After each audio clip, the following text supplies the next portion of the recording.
Salut, ici c'est Pascal et bienvenue sur le podcast Couple Heureux, le podcast conçu pour apprendre à aimer quel que soit ce que l'on traverse.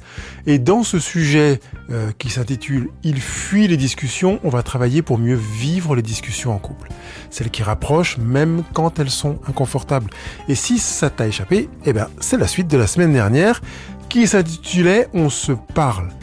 Aujourd'hui, on va explorer ce sujet important, mais qui est en même temps très peu assumé. Quand dans un couple, l'un veut parler, que l'autre fuit.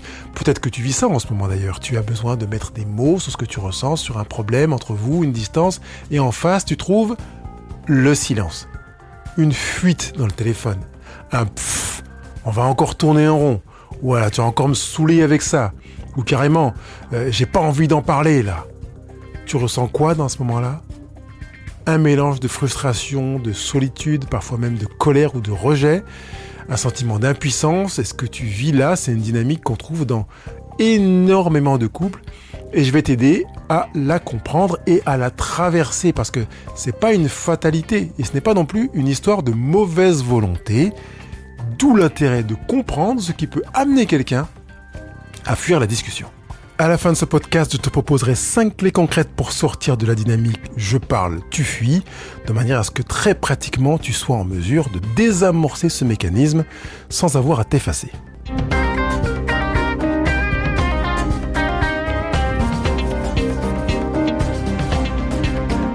D'un point de vue émotionnel, on peut dire qu'il y a souvent 2 profils dans une relation. Celui qui veut parler pour se connecter, pour comprendre, pour réparer, pour clarifier, et celui qui veut éviter pour se protéger, calmer ou fuir l'inconfort. Je sais, ça fait binaire, mais schématisons-le comme ça. Et ce qui est fou, c'est que les deux veulent en fait la même chose, que ça aille mieux, mais leurs chemins sont différents. L'autre fuit, mais pourquoi ? Voici quelques raisons fréquentes qui peuvent expliquer le fait que ton partenaire fuit. Il ou elle se sent envahi. La discussion est perçue comme une attaque ou une pression, donc il sent un inconfort, il a envie de se recroqueviller un peu, on pourrait presque dire de commencer à envisager de disparaître. Il ou elle n'a pas les mots pour parler de ce qu'il ressent parce qu'il n'a jamais appris, il se sent impuissant, on pourrait dire maladroit ou malhabile pour exprimer ses émotions qu'il n'arrive pas à décoder et donc sur lesquelles il n'arrive pas à mettre de mots. Il ou elle a peur du conflit, ou d'empirer les choses, il ou elle ne comprend pas ce que tu attends exactement, et ça génère une forme de paralysie émotionnelle dans une sorte de brouille. Je comprends pas trop, ça me paraît difficile, ça me paraît complexe. Et parfois, il ou elle n'a même pas conscience de fuir. Il croit éviter un drame. Il n'est pas en train de se dire « je vais fuir un problème ». Il pense qu'il est en train d'apporter une solution, un baume à une tension. Donc résultat, toi tu cours derrière la parole et l'autre court pour éviter la parole. Et plus tu insistes, plus il le fuit. Donc plus il ou elle fuit, plus tu insistes. Et c'est un cercle vicieux qui pourrit la relation parce que tu as le sentiment que lui ou elle ne veut pas de la discussion, mais en fait c'est pas qu'il ne veut pas de la discussion, c'est qu'il veut se protéger ou qu'il veut faire en sorte que ça aille mieux. Parce que si on rentre dans la discussion, il y a un conflit. Quand il y a un conflit, ça se passe pas bien. Il veut que ça se passe bien. Difficile à vivre quand on a vraiment des choses à dire, des choses importantes à dire, des demandes à formuler, des désirs de virage qui sont importants. Et qu'est-ce que ça éveille chez toi de te retrouver face à quelqu'un qui ne veut pas entrer dans la discussion, qui fuit l'échange. Donc si tu es celui ou celle qui veut parler, cette fuite te touche en profondeur. Pourquoi ? Parce que derrière cette posture « je veux parler », il y a souvent un besoin très profond, le besoin d'être reconnu, entendu, rejoint, compris, parfois même réparé. Mais au lieu de ça, tu ressens de la solitude. Je me sens seul, à porter la relation, il ou elle me rejette, il s'en fiche de moi, et si on en parlait plus jamais vraiment, c'était un peu cette peur de dire, s'il veut pas en parler, si on veut pas en parler, si on n'en parle jamais, comment va-t-on s'en sortir ? Et alors, tu passes en mode explication non-stop, tu veux parler, tu te répètes, tu reviens sur les mêmes sujets avec une intensité émotionnelle qui est grandissante et qui fait que ton partenaire ressent encore plus de pression parce que il y a ces 3 éléments. Explication non-stop, répétition, intensité émotionnelle grandissante. Quelque part, pour toi, d'abord, tu comprends que ça pourrait être intéressant que tu fasses une pause que tu changes de mood, que tu ne parles plus fort, que tu ne ressentes plus aussi fort, que tu ne te dises pas qu'il se ferme encore plus fort, parce qu'en réalité, tu nourris encore une fois un cercle vicieux. Comment faire pour sortir de ce cercle vicieux, où je parle et tu fuis? Allez, on va maintenant voir ce que tu peux faire pour désamorcer ce mécanisme sans avoir à t'effacer. Je te propose 5 clés concrètes pour sortir de cette dynamique. La première clé, c'est de nommer la danse relationnelle sans accuser. J'aime bien cette image de danse relationnelle. Dis ce que tu observes sans blâmer pour ouvrir le dialogue. Ça te rappelle peut-être la communication non violente de Marshall Rosenberg. L'idée est donc non pas d'accuser, mais de dire ce que tu observes. Par exemple, j'ai l'impression que quand je veux parler de certaines choses, tu te replies. Et moi, je me sens seul à ce moment-là. Je crois qu'on tombe tous les deux dans une boucle. Est-ce que toi aussi, tu ressens ça comme ça? Voilà. Du coup, tu nommes le mécanisme, ce que j'appelle la danse relationnelle, sans dire « c'est ta faute ».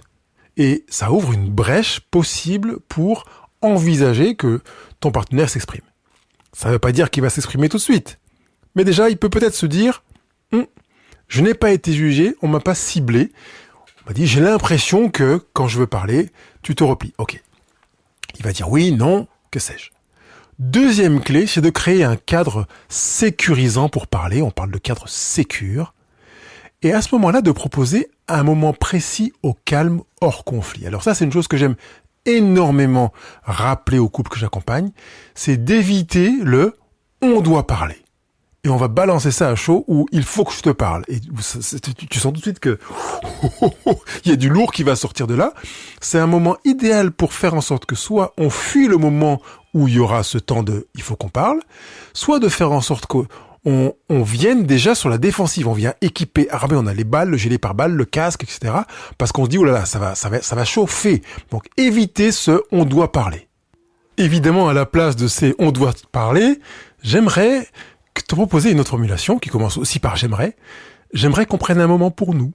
Est-ce que ce soir ou demain, ça te conviendrait? Même 15 minutes. Ça permet de favoriser l'anticipation et on sait combien l'anticipation rassure. Tu montres que tu ne veux pas l'attaquer par surprise, tu lui proposes un moment où vous allez parler d'un sujet particulier. Je trouve aussi intéressant d'utiliser ce principe pour le report quand il y a une situation qui est difficile, conflictuelle, de dire voilà, écoute, je propose que on cesse d'en parler maintenant parce que ça m'a l'air tendu. Et sous-entendu, je propose un autre cadre sécurisant pour en parler. Est-ce que tu veux bien qu'on en parle demain à telle heure ou dans 2 jours, mercredi soir, etc. Donc ça permet de pas tomber sur l'un ou sur l'autre comme ça à l'improviste. Et en plus de faire que on vienne à ce fameux rendez-vous en se disant voilà, on a dit qu'on parlerait ensemble, qu'on va passer du temps ensemble, pas forcément parler. On prend un moment ensemble, Attention tout de même que ce moment ensemble ne soit pas synonyme de « j'ai des choses à te dire, des reproches à te faire ». Parce que si on a pris cette dynamique, le jour où tu diras « j'aimerais qu'on prenne un moment ensemble pour nous », ton partenaire va se dire « ouais, mais je vais m'en prendre plein la tronche ». Ou je vais entendre des remarques, des critiques, des récriminations. Donc que ce moment ensemble soit en alternance, un moment de qualité, de plaisir, de satisfaction, un moment de toucher physique, où on se fait une surprise, où on se marre ensemble, on joue à un jeu de société, on discute d'un sujet vertical profond ensemble, etc. Mais pas que à chaque fois on dit j'aimerais qu'on prenne un moment ensemble pour nous, que ce soit pour aborder le conflit qui a émergé entre le fiston et le papa, ou l'attitude désagréable qu'on estime qu'il a eue avec tel autre ou à tel moment dans la journée. La troisième clé, c'est d'exprimer tes besoins, pas tes reproches. Tu peux dire « j'ai besoin de me sentir écouté », pas qu'on règle tout, juste que tu sois là avec moi dans ce que je ressens. Au lieu de dire « tu ne m'écoutes jamais ». D'accord ? Ou « quand tu restes silencieux, je me sens seul, j'aurais besoin qu'on essaie de se parler, même un peu ». Le fait d'utiliser les reproches ne permet pas au partenaire de comprendre le besoin. Alors que tu as bien entendu que j'ai dit « j'ai besoin de me sentir écouté ». Et quand on est en train d'exprimer quelque chose qui est difficilement vécu dans la relation, au boulot, avec un ami, un proche, etc., à son partenaire, ça peut être intéressant qu'il sache qu'on n'attend pas de lui autre chose que Le fait qu'il soit là, qu'il nous écoute, et pas forcément qu'il ait à nous apporter des solutions, un baume, du soutien, de l'encouragement, etc., ou de la sécurité ou autre. On est là dans la relation pour être dans la relation, finalement. La relation en elle-même suffit à elle-même, se suffit. Donc, le fait de proposer des temps où on va exprimer ses besoins sans attente du partenaire, parce qu'en fait, quand on exprime ses besoins, c'est parce qu'on a besoin de nous les exprimer, pas forcément parce qu'on a besoin d'une réponse, d'une solution. Or, si c'est souvent parce qu'on a besoin d'une réponse, d'une solution, on s'est peut-être trompé, on a peut-être trop d'attentes par rapport à son partenaire, peut-être l'attente qu'il nous répare, qu'il soit notre thérapeute, notre soutien, notre coach et tout, et qu'il se sent dépassé. Donc, il peut avoir envie de fuir en disant, moi, je veux pas jouer ce rôle-là. Entre parenthèses, je me souviens d'un conjoint qui m'a dit ça, je veux pas jouer ce rôle-là, donc quand elle vient comme ça, oui, je suis plus là. D'accord ? Le fait d'exprimer ses besoins, c'est un langage qui touche davantage parce qu'on touche à la vulnérabilité. Il déclenche pas d'alarme défensive chez l'autre. On est plus soi, en train de parler de soi. Hein ? Au boulot, je me sens dépassé, et c'est vraiment difficile. Mais qu'est-ce que tu veux que je te dise ? Non, je veux juste que tu m'écoutes. Tu veux bien prendre ce temps pour m'écouter ? Parce que je veux partager avec toi ce que je ressens. Waouh, ça fait que le partenaire sait que on n'attend rien de lui. J'entends que certains partenaires peuvent sentir un inconfort parce qu'ils se disent « si c'est juste pour l'écouter, ça ne m'intéresse pas ».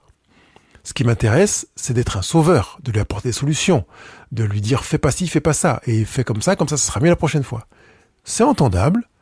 Cela dit, si ça n'a pas encore été exprimé dans la relation, bien tu peux te lancer et exprimer tes besoins et surtout pas tes reproches. La 4e clé, c'est de respecter les temps de l'autre, sans renoncer. Si l'autre a besoin de temps, eh ben c'est ok. Mais vous fixez un retour. Tu veux commencer à parler à ton partenaire parce que c'est un sujet qui te tient à cœur et tu sens que c'est pas le moment pour lui, entre guillemets. Ben ne lui dis pas, oh, c'est jamais le moment avec toi, t'es gonflant, je voudrais te partager ça. Dis-toi que c'est pas le temps pour l'autre. Je voudrais que tu regardes 2 lignes parallèles, que tu les imagines et que tu te dises que tu es sur la ligne A et ton partenaire est sur la ligne B. 2 lignes parallèles. Toi, pendant que tu vis ce qui se trouve sur la ligne A, ton partenaire vit ce qui se vit sur la ligne B. Et ce faisant, le jour où tu veux lui partager quelque chose qui est sur la ligne A, il faut qu'il fasse plusieurs choses. Cesser de centrer son attention sur ce qu'il vit sur la ligne B. 1. 2. Chercher à comprendre le contexte de ce que tu as vécu sur la ligne A. 3. Tu es conscient que sur la ligne A, tu as cumulé des événements, des émotions, des analyses, des regards, des expériences que tu vas partager à ton partenaire qui vont tomber du ciel parce qu'il n'est pas sur la ligne A. Ce qui signifie qu'il est possible que tu aies besoin de prendre plusieurs moments pour lui parler de ce que tu veux lui exprimer, pour qu'il comprenne ce que tu veux dire, et que tu aies à entendre que dans ta démarche, tu es à intégrer le fait que ton partenaire ait besoin de temps pour se faire à ce que tu veux lui dire. Il y a des couples dans lesquels, je ne sais pas si c'est ton cas, mais il y a des partenaires qui tombent sur leur partenaire et qui pendant 20 minutes, 40 minutes, leur parlent, et que les partenaires me disent je lui parle et il n'a pas envie de m'écouter. Bah oui, mais ça fait 30 minutes, 40 minutes que tu lui parles, sans discontinuer quasiment. Et tu n'attends rien de lui, c'est très bien, c'est déjà une bonne démarche. Mais tu peux entendre que ça le saoule.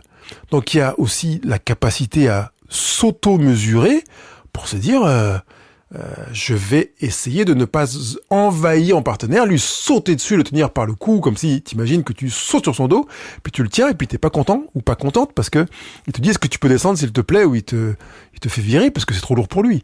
Donc entends que le temps que tu as vécu, l'expérience que tu as vécue, les émotions qui sont animées dans ton expérience de la ligne A, ben tu vas avoir à les reporter sur la ligne B pour que ton partenaire l'entende, et par conséquent, tu as à respecter son temps à lui.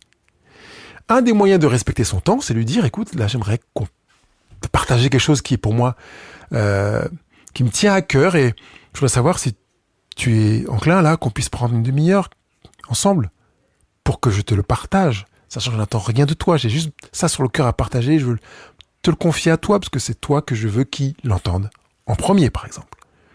Tu entends tout ce message qui est présent dans cette formulation. Tu dis à ton partenaire que tu lui donnes une place privilégiée, spécifique, Tu n'attends pas de lui qu'il soit un réparateur ou un tout-puissant ou un porte-solution. Tu veux vivre un temps de connivence avec lui, et ça, c'est important de l'entendre. En même temps, puisque tu vas demander à ton partenaire d'être en réception de ce que tu vas lui, on va dire lui partager, et parfois même lui asséner quand c'est beaucoup, tu vas être dans l'autocontrôle pour te dire je vais essayer de quand même pas le gonfler, le saouler, leur donner beaucoup trop d'informations. Deuxièmement, tu vas te structurer, donc tu prends le temps de réfléchir à ce que tu vas dire à ton partenaire en amont. Je vais lui partager ça, 3 points. Celui-là, celui-là, celui-là. Et je veux lui partager telle émotion, celle-là, celle-là, celle-là et celle-là. Parce que c'est pas facile pour quelqu'un, en fonction du tempérament de cette personne-là, d'être face à un flot d'informations, d'être complètement perdu, de pas savoir où on en est, de pas connecter. Comme quelqu'un qui me disait il y a quelques jours qu'elle allait voir l'aïeul de son père qui était finalement en séparation, puisque son oncle s'était remarié avec celle qui est aujourd'hui sa tante, mais qui était la secrétaire Tu as déjà perdu, on est d'accord. Donc, parfois, on n'est pas conscient qu'on est en train de partager quelque chose comme ça avec son partenaire, parce que sur ma ligne A, c'est clair, c'est net, je sais tout à fait ce que je suis en train de raconter. Mais sur la ligne B, l'autre, il me regarde en se disant, ouh là là là là là, attends, il me faut un bloc, il me faut un stylo, c'est trop compliqué, fais-moi un dessin, quoi. Donc, si ton partenaire, tu rentres dans une dynamique dans laquelle tu veux respecter son temps, tu vas te dire, ok, je comprends que tu aies besoin de souffler. Est-ce qu'on peut en reparler demain, après le dîner, par exemple? Et tu respectes son rythme. Et la 5e clé, c'est de faire équipe face à la difficulté. Donc au lieu de dire tu me laisses seul, tu peux dire je crois que ce truc-là c'est difficile pour nous deux. Est-ce qu'on peut essayer de traverser ensemble? Du coup tu transformes le toi contre moi en nous contre la difficulté. D'ailleurs tu as remarqué que quand vous êtes tous les deux attaqués par quelqu'un à l'extérieur, une remarque, une critique, vous avez tendance à faire corps et à vous mettre ensemble face à la difficulté pour dire attends, là il nous gonfle tous les deux. C'est important, c'est intéressant d'intégrer cette idée de faire équipe face à la difficulté. Si par exemple, tu as quelque chose de difficile à partager avec ton partenaire qui a tendance à fuir, dis-lui, écoute, j'aimerais bien que on partage ensemble, j'aimerais te partager quelque chose que je vis qui est difficile et qu'on fasse équipe. J'ai pas spécialement envie de t'avoir comme un vis-à-vis, un face-à-face qui me pose des questions, qui veut chercher si j'ai raison, si j'ai tort. Je veux juste que tu sois près de moi. Et peut-être symboliquement, tu peux aller t'asseoir à côté de lui et pas en face de lui, par exemple. Pour que ton partenaire comprenne ou entende la symbolique de ça. Faire équipe. Tu peux le prendre la main, tenir les bras, mettre ta tête comme tu veux sur son épaule. Mais toute la symbolique qui peut faire qu'il comprenne vraiment de manière très très claire que ta démarche consiste à l'inviter à faire équipe, à transformer le toi contre moi en nous contre la difficulté. Je ne peux pas m'empêcher de mettre en parallèle le fait que ton partenaire peut éventuellement fuir la discussion parce qu'il a pris l'habitude de le faire depuis que vous êtes en couple. Il est possible qu'il ait eu cette tendance avant la relation conjugale, mais combien de couples me disent non, au début c'était pas comme ça. On se retrouvait, on parlait des heures, on était au resto, on se baladait, etc. Que s'est-il donc passé qui fait que ton partenaire a progressivement commencé à rétrograder, à se mettre sur la bande d'arrêt d'urgence et à s'arrêter sur une aire de repos en espérant prendre un peu l'air et récupérer un peu. Donc tu peux en tant que couple prendre conscience déjà, est-ce que c'était déjà comme ça avant notre relation ou est-ce que c'est quelque chose qui est nouveau ?